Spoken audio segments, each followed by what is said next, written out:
할렐루야. 오늘 이 현장 예배에 나오신 모든 분들과 또 온라인 예배에 나오신 모든 분들을 환영하고 축복합니다.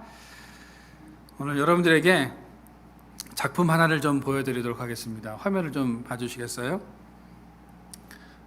그림을 감상하실 수 있는 시간을 한 5초 정도 드리겠습니다. 한번 쭉 보십시오. 여러분, 이 작품의 제목이 뭘까요? 상상이 되십니까? 이 작품의 제목은 별이 빛나는 밤에입니다. 이 작품은 쿠바 출신의 일러스트레이터 알렉스 루이지가 만든 작품으로 반 고흐의 별이 빛나는 밤에를 재해석한 것이라고 합니다. 반 고흐가 명작을 그렸을 때 밤하늘이 어땠는지를 상상하면서 만든 작품이라고 합니다. 저는 이 작품을 보면서 아름다운 밤하늘을 바라보는 한 화가의 모습에 눈길이 갔습니다. 그림 그린 것을 잊은 채 아름답고 장엄한 밤하늘을 바라보는 화가의 마음은 어떠했을까요? 아마도 너무 가슴이 벅차고 행복했을 겁니다. 여러분, 행복이 무엇일까요? 어떻게 하면 우리는 행복해질 수 있을까요? EBS 초대석에서 103세 철학자 김영석 교수에게 행복의 비결을 물었습니다. 그러자 김영석 교수님은 행복하기 위해 사는 것이 아니라 살다 보니 행복하게 되는 것이라는 말을 하셨습니다.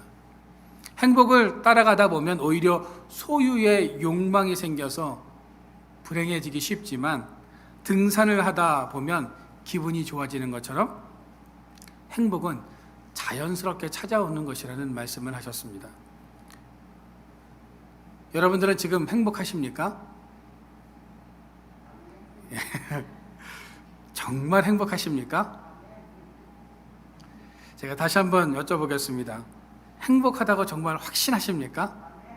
네, 아멘. 제가 가끔 이런 질문들을 하는데요. 대부분의 사람들은 처음에는 행복하다고 아멘이라고 이렇게 확신 있게 대답을 합니다. 정말 행복하십니까? 라고 제가 다시 한번 재차 물으면 아까보다는 소리가 약간 좀 작아집니다. 행복한 것 같아요. 이렇게 이야기를 합니다. 세 번째로 정말 행복하다고 확신하십니까? 라고 제가 이렇게 여쭤보면 대부분의 사람들은 주저합니다. 행복하다고 생각했는데 가만히 생각해 보면 행복한 것 같기도 하고 아닌 것 같기도 하고 확신이 잘 가지 않는다는 거죠. 우리가 이 땅에서 행복한 삶을 살기란 참 쉽지가 않습니다. 왜냐하면 우리는 행복이 아닌 행운을 쫓아 살아가기 때문입니다. 우리는 가끔 공원에 놀러 가면 크로바 밭을 발견하게 됩니다. 일명 토끼풀이라고 하죠. 그런 토끼풀이 공원에 많이 이렇게 널려 있는 것을 보게 됩니다. 그러면 우리가 그 토끼풀을 그 중에서 자동적으로 무엇을 찾죠? 네잎 클로바를 찾습니다. 수많은 세잎 클로바 속에서 네잎 클로바를 찾기 위해서 눈이 아프도록 어떤 사람은 몇 시간이고 그 네잎 클로바를 찾는다라는 거죠. 아주 전투적으로 찾습니다. 그런데 세잎 클로버와 네잎 클로버의 꽃말을 아십니까? 네잎 클로버는 행운이고요. 세잎 클로버는 행복입니다. 수많은 행복을 앞에 두고 우리는 행운을 찾기에 급급하다는 겁니다. 여러분들은 행복과 행운 어떤 것을 얻기를 원하십니까? 성경에 보면 예수님을 만난 사람들은 행복했습니다. 그것을 우리가 어떻게 알 수 있냐면 예수님을 만났던 사람들의 행동을 보면 그들이 예수님을 만남으로 인해서 얼마나 행복했는지를 우리가 알 수 있습니다. 막달라 마리아란 여인이 있었습니다. 이 여인은 당시에 결혼하고자 가지고 있었던 지참금 300데나리온 되는 나드 향유를 예수님의 머리부터 발끝까지 부어드렸습니다. 이 돈을 지금 금액으로 환산해 보면 한 데나리온이 노동자 하루에 품삯이라고 했을 때 한 3천만 원 정도 되는 값어치입니다. 여러분, 우리가 막달라 마리아처럼 평생 모아온 3천만 원이라는 돈을 누군가에게 빌려주는 것도 아니고 그냥 한순간에 쏟아붓는다는 것은 쉬운 일이 아닙니다. 그런데 막달라 마리아는 주님을 위해서 아까워하지 않고 행복하게 나두 향유를 부어드렸습니다. 그녀는 그 큰 금액을 쏟아부으면서도 행복해했다라는 거죠. 삭개오를 보십시오. 그는 매국노라는 이야기를 들으면서 한평생을 살았습니다. 탐욕에 가득 차 있었기에 다른 사람들의 손가락질에도 불구하고 삭개오는 물질을 모으기 위해서 악착같이 살았습니다. 삭개오는 물질을 모으면 모을수록 행복할 것이라고 생각했는데 공허함이 그의 삶에 찾아왔고 채우면 채울수록 자신의 삶이 허무하다라는 것을 느끼게 되었습니다. 그러다가 예수님을 만나게 되고 그의 삶에 행복이 찾아왔습니다. 이제 물질에 묶이는 삶이 아니라 나누는 삶을 살겠다며 자신의 소유의 절반을 가난한 자들에게 나누어 주고 억지로 세금을 더 걷게 되면 4배로 갚겠다는 약속을 하게 됩니다. 삭개오는 자신의 것을 나누어 주면서도 행복해했습니다. 여러분, 오늘날에도 막달라 마리아와 이 삭개오처럼 아낌없이 자신의 것을 주님을 위해서 드리는 손길들이 있습니다. 제 주변에도 그런 분들이 계십니다. 주님을 위해서 물질과 시간과 정성을 들이면서도 행복해하는 그런 모습들을 보면 참 존경스럽기도 합니다. 여러분, 오늘 나 자신을 향해서 이런 질문을 한번 던져보시기를 바랍니다. 과연 나는 무엇으로 인해서 행복해하는가? 행복은 저절로 찾아오는 것이 아니라 행복은 만들어가는 것입니다. 결혼했다고 해서 행복한 건 아닙니다. 결혼했기 때문에 행복을 만들어가야 하는 것입니다. 지금 행복하다고 해서 그 행복이 영원할 것이라고 생각하면 안 됩니다. 그 행복을 지켜나가기 위해서 끊임없이 노력이 필요하다는 거죠. 그리스도인들에게서도 마찬가지입니다. 하나님을 만남으로 행복하셨다면 더 큰 행복을 만들어 나가고 지켜나가기 위해서 노력할 필요가 있다라는 거죠. 여러분, 기도 자체는 쉬운 것이 아닙니다. 그러나 기도하면 주님 안에서 행복하기에 오늘도 힘들고 어렵지만 더 큰 행복을 위해 힘을 내서 성전으로 나와서 기도하는 것 아니겠습니까? 그렇다면 우리가 이 땅에서 행복할 수 있는 비결은 무엇일까요? 첫째로, 가지 말아야 할 길, 하지 말아야 할 일이 무엇인지 알고 죄에서 떠날 때 우리는 행복할 수 있습니다. 시편 1편 1절은 아쉐라라는 히브리어로 시작됩니다. 이 아슈레는 2가지 의미를 가지고 있습니다. 하나님과의 인격적인 교제 안에서 그분의 말씀에 순종하는 자에게 보상으로 내려주는 복을 의미합니다. 신약 성경에서는 이것을 신령한 복이라고 번역해서 사용했습니다. 또 다른 의미로는 이런 사람은 얼마나 행복한가 하는 감탄사입니다. 오늘 시편 1편 1절은 하나님의 복을 받은 사람은 얼마나 행복한가라고 말씀하고 있다는 거죠. 여러분, 인간은 모두 행복하기를 원합니다. 아리스토텔레스는 인간의 목적을 행복이라고 말했습니다. 그렇다면 누가 행복한 사람일까요? 동양에서 행복은 건강하고 장수하고 재물이 많고 자손이 많은 것을 행복 또는 복이라고 말합니다. 그러나 오늘 시편 1편은 우리에게 행복해질 수 있는 방법에 대한 해답을 제시해주고 있습니다. 1절에 나와 있는 복 있는 이라는 이 단어를 히브리어로 보면 행복한 이라는 단어와 동일한 단어입니다. 다시 말해서 복 있는 이 단어를 행복한 이라는 말로 바꿀 수 있다는 거죠. 오늘 1절 말씀을 원어적으로 제가 번역해서 말씀을 좀 드리면 내용이 이렇습니다. 아, 이런 사람은 얼마나 행복한가. 경건치 아니한 자들의 계획대로 걷지 아니하고 죄인들의 길에 서지 아니하며 모욕하는 자들의 자리에 앉지 아니하는 사람은 행복하다. 지금 우리의 삶이 경건치 아니한 사람들의 계획대로 살아가지 않고 죄인들과 동일한 길에 서 있지 아니하며 다른 사람들을 모욕하는 자리에 같이 앉아서 비방하고 있는 것이 아니라면 우리는 행복한 사람이라고 성경은 말씀하고 있는 것입니다. 여러분 1절 말씀을 한번 잘 보시기를 바랍니다. 행복하고 복받는 사람이 되기 위해서는 3가지 행위가 필요함을 알 수 있습니다. 걷다, 서다, 앉다입니다. 다시 말씀을 드리면 경건한 사람들과 같이 걷고 의인들과 동일한 길에 서 있으며 다른 사람들과 앉아서 서로 칭찬하고 격려하는 삶을 살아갈 때 우리는 행복할 수 있다는 겁니다. 지금 여러분들의 삶은 어떠하십니까? 하나님과 인생의 길을 걷고 하나님께서 계신 곳에 내가 서 있고 하나님의 성전에 앉아 있는 행복한 삶을 살아가고 계십니까? 아니면 악인들, 죄인들, 오만한 자들과 함께 걷고 서고 앉아 계십니까? 오늘 1절 말씀에서 악인이라는 이 원어의 뜻은 죄에 민첩한 자, 혼란시키는 자, 활동력 있는 자라는 뜻이 있습니다. 다시 말해서 악인의 삶은 죄에 대해서 아주 민첩하고 빠르다는 거죠. 여러분 지금은 빠른 것이 경쟁력이 있는 시대입니다. 뒤를 돌아볼 겨를도 없이 앞만 보고 최첨단을 향해서 달려가는 것을 중요하게 여기고 또 그렇게 생각합니다.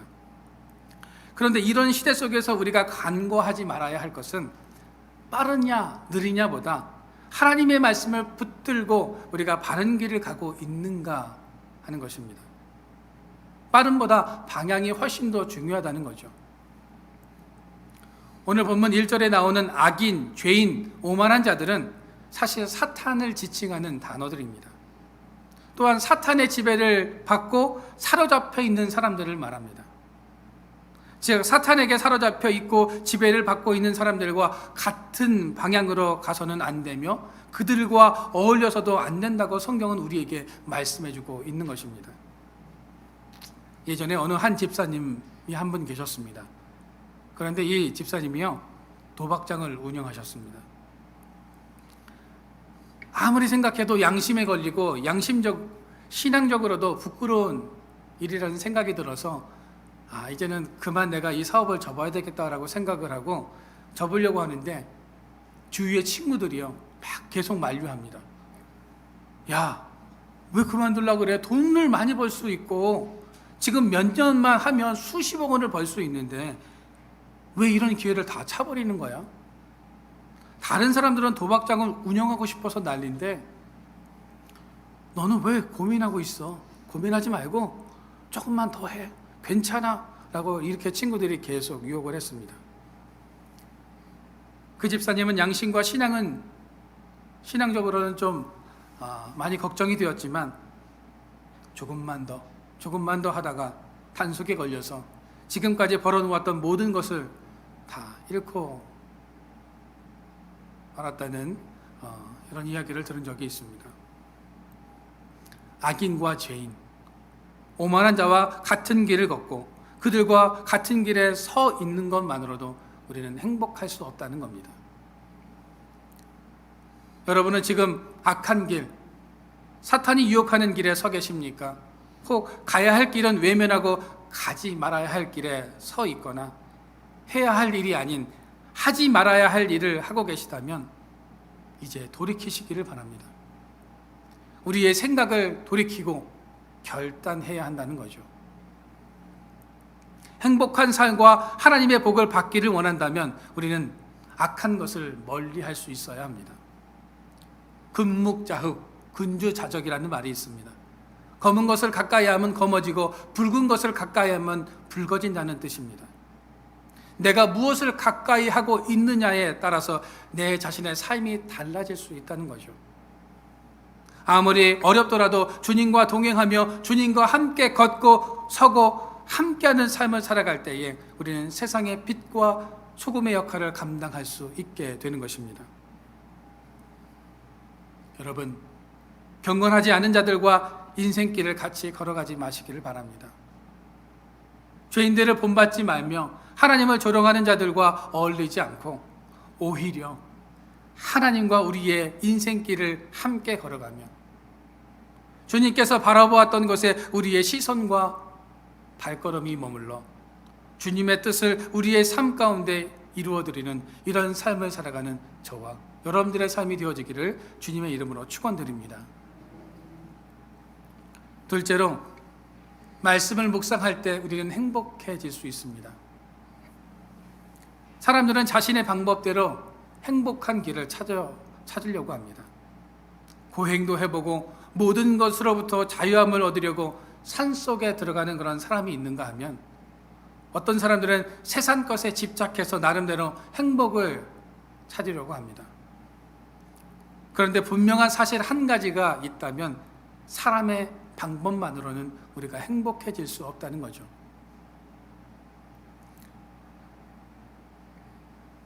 우리가 복이라고 생각했던 것들이 나중에 저주가 되는 경우들이 많기 때문입니다. 여러분, 삼손을 보십시오. 그의 힘의 원천이 누구로부터 온 것입니까? 하나님으로부터 온 것입니다. 그의 힘을 능가하고 당해낼 자가 없었습니다. 그런데 삼손은 그 힘을 어디에 사용했습니까? 하지 말아야 하고 하지도 말아야 할 일에 사용합니다. 삼손은 사사였습니다. 사사라면 하나님의 말씀을 묵상하고 그 말씀대로 살아가야 했습니다. 그런데 삼손은 그 힘을 저주로 만들어 버리고 말았다는 거죠. 자신의 방법대로 힘을 사용하니까 그 인생의 결말이 비참했던 것입니다. 삼손의 삶의 결말은 행복이 아닌 멸망이었습니다. 마태복음 5장에 보면 주님께서 팔복에 대해서 말씀하시면서 행복에 대해서 언급하셨습니다. 그 중에서 10절과 11절 말씀해 보시면 이렇게 되어 있습니다. 의를 위하여 박해를 받는 자는 복이 있나니 천국이 그들의 것임이라. 나로 말미암아 너희를 욕하고 박해하고 거짓으로 너희를 거슬러 모든 악한 말을 할 때에는 너희에게 복이 있나니. 여기에 이 복에 행복을 넣으시면 됩니다.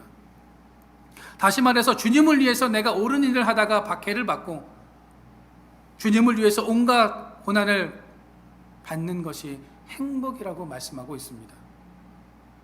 주님이 말씀하시는 행복은 우리의 행복의 기준보다 한 차원 더 높은 기준임을 우리가 알 수 있다는 거죠.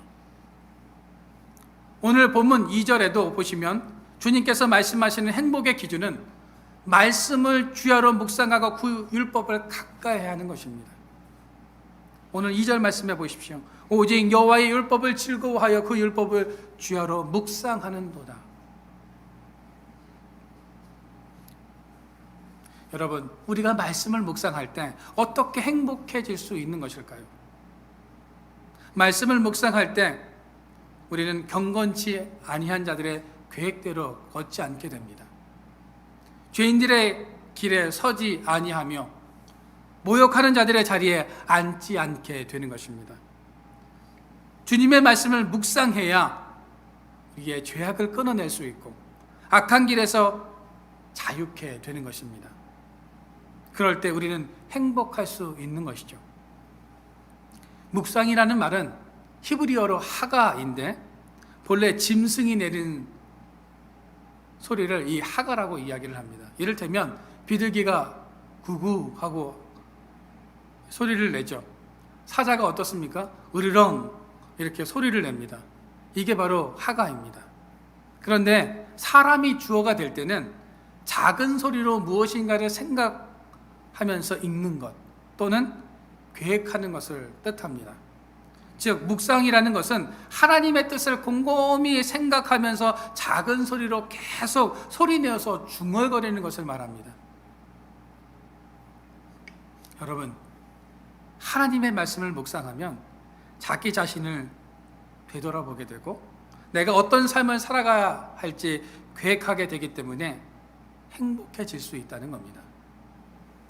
분별력 없이 죄인들과 죄악을 도모하지 않게 됩니다.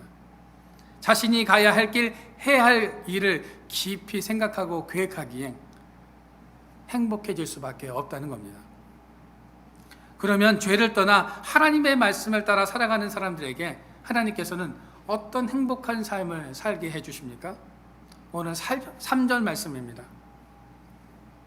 우리가 3절 말씀을 같이 한번 읽어보도록 하겠습니다. 그는 시냇가에 심은 나무가 철을 따라 열매를 맺으며 그 잎사귀가 마르지 아니함 같으니 그가 하는 모든 일이 다 형통하리로다. 아멘. 우리가 하나님의 말씀을 따라 살아갈 때에 하나님께서 우리에게 두 가지를 약속하십니다. 첫째는 철을 따라 열매를 맺게 해 주십니다. 비가 많이 내리지 않는 이스라엘 지역은 가뭄이 자주 찾아옵니다. 시냇물이 말라버리고 나무들, 수목들이 전부 죽어갑니다. 그래서 이스라엘 백성들이 생각하는 행복은 물이 흐르는 시냇가에 심겨진 인생이 바로 행복이라고 믿었습니다. 오늘 시편 기자도 말씀을 따라서 사는 인생은 마르지 않는 시냇가에 심겨진 나무처럼 인생이 행복할 것이라고 말씀하고 있습니다. 시냇가에 심겨진 나무는 열매를 맺게 되어 있습니다. 하나님의 말씀대로 살아갈 때 우리는 시냇가에 심겨진 나무와 같이 풍성한 열매를 맺게 됩니다. 그 열매를 3절에서는 뭐라고 말씀합니까? 형통이라고 말씀하고 있습니다. 말씀대로 살아가면 형통의 열매를 맺게 된다는 거죠. 형통이 무엇입니까? 형통은 모든 것이 잘 되는 것입니다. 우리가 하나님의 말씀대로 살아갈 때에 모든 것이 순조롭게 순탄하게 열매를 맺으며 합력하여 선을 이루는 삶을 살게 되는 것입니다. 두 번째로 마르지 않는 삶으로 인도해 주십니다. 오늘 3절 말씀에서 말하는 시냇가는 히브리어로 플라김이라고 말합니다. 플라김은 자연적으로 생겨난 시냇가가 아니라 누군가에 의해서 인공적으로 만들어진 도랑을 의미합니다. 어떤 목적이 있어서 판 거라는 거죠.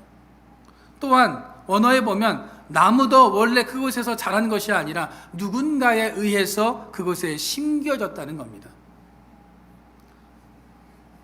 즉 하나님의 말씀을 주야로 생각하며 읊조리며 그 말씀을 묵상하며 살아갈 때에 하나님께서는 시내를 만들어서라도 우리의 삶이 마르지 않고 열매 맺는 형통한 삶으로 인도해 주신다는 말씀입니다. 뿐만 아니라 우리의 삶이 사막과 같고 하루하루가 고통의 연속이며 모든 소망이 끊어진 인생일지라도 하나님의 말씀을 붙잡고 살아가면 하나님께서 시냇가로 옮겨 열매 맺는 삶을 살게 해 주시겠다는 말씀입니다. 여러분 시편 1편 4절 말씀을 보십시오. 4절은 우리에게 시냇가에 심은 나무가 될 것인가 아니면 겨와 같은 존재가 될 것인가를 선택하라고 우리에게 말씀해 주고 있습니다. 나무처럼 열매 맺는 인생, 사람들에게 이로움을 줄 수 있는 인생을 살아갈 것인가 아니면 겨와 같이 텅 빈 인생, 모양만 있고 실속은 없는 그런 인생을 살아갈 것인가 우리에게 선택하라고 말씀하고 있습니다. 여러분들은 무엇을 선택하시겠습니까? 무엇을 선택할지는 여러분들에게 달려 있습니다. 여러분, 행복을 원하신다면 해야 할 것과 하지 말아야 할 것, 가야 할 것과 가지 말아야 할 것을 구분할 수 있는 여러분들이 되시기를 바라고, 무엇보다 세상적 행복의 조건 때문에 행복해하는 삶이 아니라 하나님과 함께함으로 한 차원 더 높은 진정한 행복을 누리는 여러분들이 되시기를 바랍니다. 여러분, 바라기는 하나님의 말씀에 깊이 뿌리를 내리는 복된 인생이 되시기를 바랍니다. 그 말씀을 주야로 묵상함으로 즐거워하는 삶을 살아가시기를 소망합니다. 하나님의 말씀이 우리의 삶에 시냇물처럼 흘러서 날마다 생명력 있고 활기찬 삶을 살아가며 축복의 열매로 넘쳐나는 삶이 되시기를 소망합니다. 무엇보다 우리의 가정과 자녀의 삶 위에 하나님이 주시는 형통의 역사로 차고 넘치는 그런 삶이 되시기를 소망합니다. 마지막 예화 하나만 더 들고 말씀을 마치도록 하겠습니다. 옛날에 어느 한 마을에 나무를 베어서 하루하루 살아가는 한 할아버님이 계셨습니다. 이 할아버지는 믿음이 얼마나 좋았는지 항상 열심히 교회를 다니고 입술에는 찬양이 떠나지를 않았습니다. 이분은 늘 산에 갔다가 내려오는 길에 교회에 들려서 2시간씩 기도를 하셨습니다. 어느 날은 목사님께서 이 할아버지에게 할아버지는 무슨 소원이 그렇게 많아서 날마다 산에 갔다가 내려오셔서 2시간씩 그렇게 열정적으로 열심히 기도하십니까? 라고 이렇게 물었습니다. 그때 할아버지가 이런 대답을 합니다. 저는 하나님께 무엇을 달라고 기도하는 것이 아닙니다. 이제 나이 많이 먹고 죽을 날이 멀지 않아서 필요한 것이 별로 없습니다. 저는 다만 이 성전에 와서 하나님의 얼굴을 바라볼 뿐입니다. 그러면 하나님께서도 저를 내려다보십니다. 하나님과 마주보는 그 시간이 저는 너무나 행복합니다. 저는 그것밖에는 없습니다. 여러분, 이 할아버지의 행복은 매일매일 하나님의 얼굴을 마주 대하는 것이었습니다. 매일 같은 자리에서 하나님을 바라보고 하나님을 찬양하고 말씀을 묵상하며 기도하셨을 겁니다.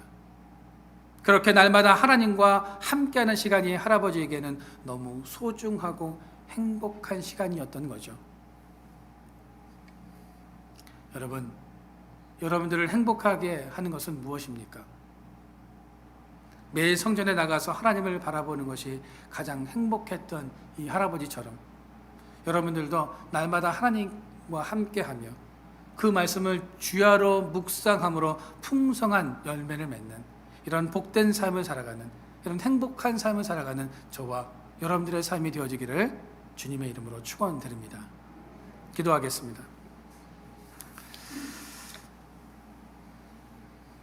사랑의 주님,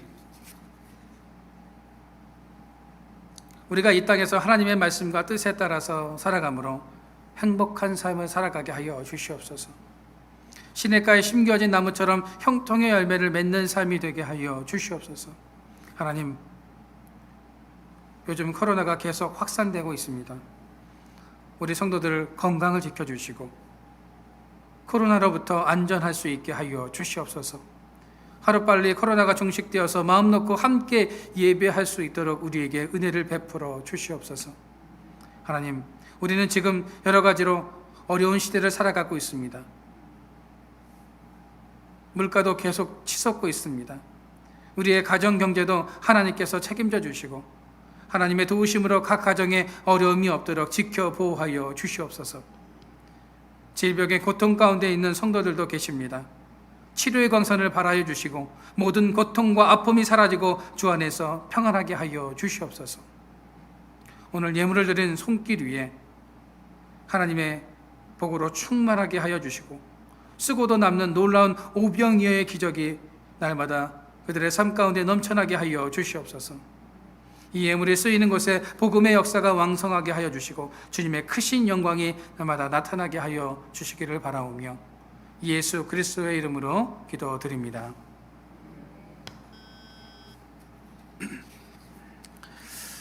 교회 소식을 전해드리도록 하겠습니다.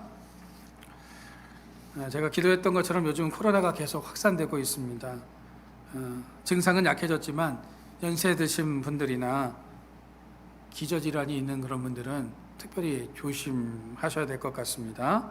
코로나 여러분 조심하시고 늘 건강 유의하시기를 바랍니다. 교회력으로 사순절 시작인 성회 수요일이 3월 2일부터 시작됩니다. 그래서 고난주간이 4월 11일부터 16일이고요. 4월 17일이 부활절입니다. 교회력을 여러분들도 참고하셔서 또 우리 사순절을